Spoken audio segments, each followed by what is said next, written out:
السلام علیکم ناظرین، میں محمد اسلم حسین سیاست کی عالمی خبروں میں آپ سب کا استقبال کرتا ہوں۔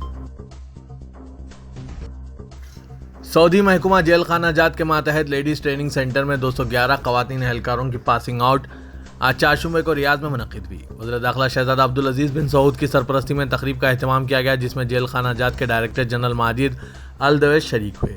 سرکاری قبرستان ادارے ایس پی اے کے مطابق لیڈیز ٹریننگ سینٹر سے فارغ التحصیل خواتین اہلکاروں کو سیکیورٹی سائنس کے مضامین پڑھائے گئے اور انہیں فیلڈ سروس کی مہارتوں کی ٹریننگ دی گئی ہے۔ سعودی فروغ افرادی قوت فنڈ ہدف نے کہا ہے کہ 2022 کے دوران 4 لاکھ سعودیوں کو پرائیویٹ سیکٹر کی کمپنیوں و اداروں میں روزگار کے لیے سبسڈی فراہم کی گئی ہے۔ الاقتصادیہ کے مطابق فروغ افرادی قوت فنڈ کا کہنا ہے کہ گزشتہ سال سعودیوں کو روزگار کے قابل بنانے والے تربیتی پروگراموں پر 6 ارب ریال خرچ کیے گئے۔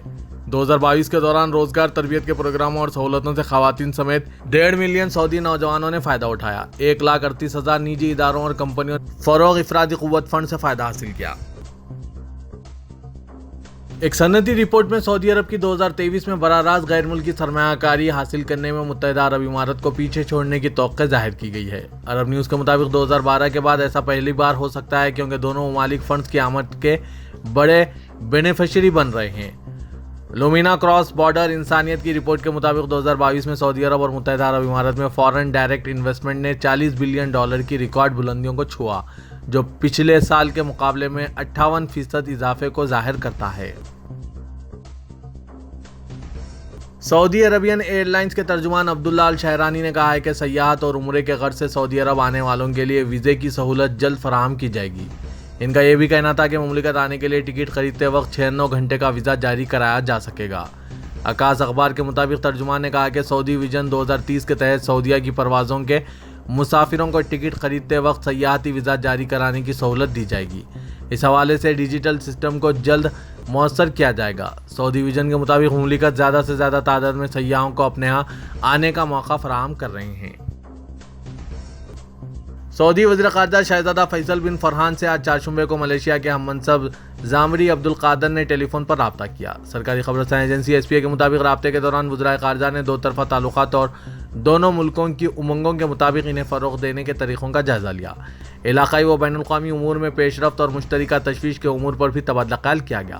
دراصل سعودی نائب وزیر خارجہ انجینئر ولید بن عبدالکریم القرجی نے اپنے چینی ہم منصب ڈینگ لی کو ٹیلی فون کیا ہے۔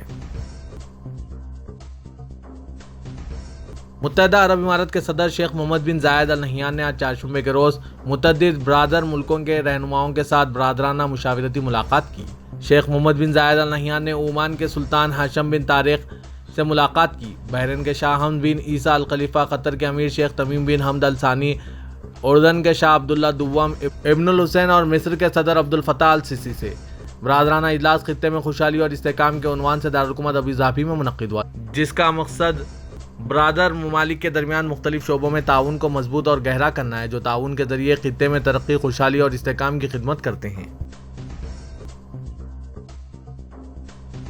ترکی کے صدر رجب طیب اردوغان نے عام حالات میں 18 جون کو ہونے والے صدارتی اور پارلیمانی کی تاریخ میں تبدیلی کرتے ہوئے 14 مئی کو منعقد کرنے کا اعلان کیا ہے۔ ترکیہ کی قومی اسمبلی کے justice and development party group اجلاس سے خطاب کرتے ہوئے 14 مئی 2023 کو انتخابات کروانے سے آگاہ کیا گیا ہے۔ انہوں نے پارٹی اجلاس سے خطاب کرتے ہوئے کہا کہ اب کافی وقت ہو چکا ہے، فیصلہ اور مستقبل عوام ہی کرے گی اور ہم عوام ہی سے حمایت چاہتے ہیں۔ چینی میڈیا رپورٹس کے مطابق چین کی آبادی 60 سالوں میں پہلی بار کم ہوئی ہے، جو طویل مدتی کمی کے آغاز کا اشارہ کرتی ہے، جو دنیا کی دوسری بڑی معیشت کے ساتھ ساتھ دنیا کے لیے آبادی کے چیلنجز کا باعث بنے گی۔ یہ 1961 کے بعد پہلی کمی تھی۔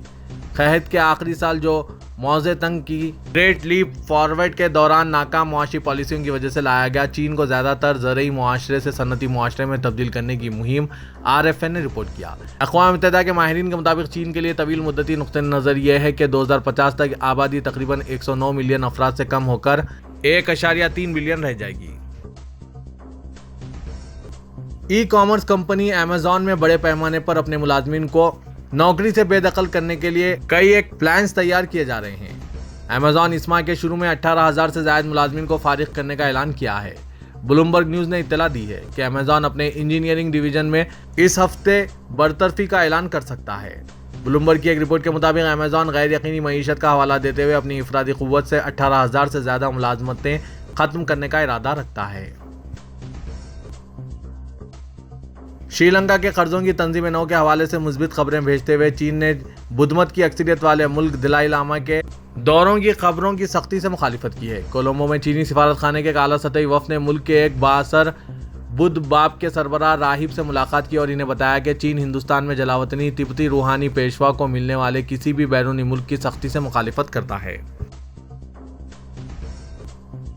نیو یارک پوسٹ کی ایک رپورٹ کے مطابق امریکی صدر جو بائیڈن وائٹ ہاؤس کے ایک پروگرام کے دوران نائب صدر کملا ہیرس کے نام کا تلفظ بھول گئے تھے، جس نے انہیں کیم ایلا کہا تھا۔ جو بائیڈن کی ہندوستانی نژاد سیکنڈ ان کمانڈ کے مطابق اس کا نام، جس کا مطلب ہے کمل کا پھول، کو مالا کے طور پر تلفظ کیا جاتا ہے، اوقاف کے نشان کی طرح۔ تاہم منگل کو NBA چیمپئن گولڈن اسٹیٹ وارئرز کے لیے وائٹ ہاؤس کی تقریب میں ایک تقریر کے دوران جو بائیڈن نے کہا، جیسا کہ کیم ایلا نے کہا، ہم سب طوفانوں، سیلابوں، لینڈ سلائڈنگ پر گہری نظر رکھے ہوئے ہیں۔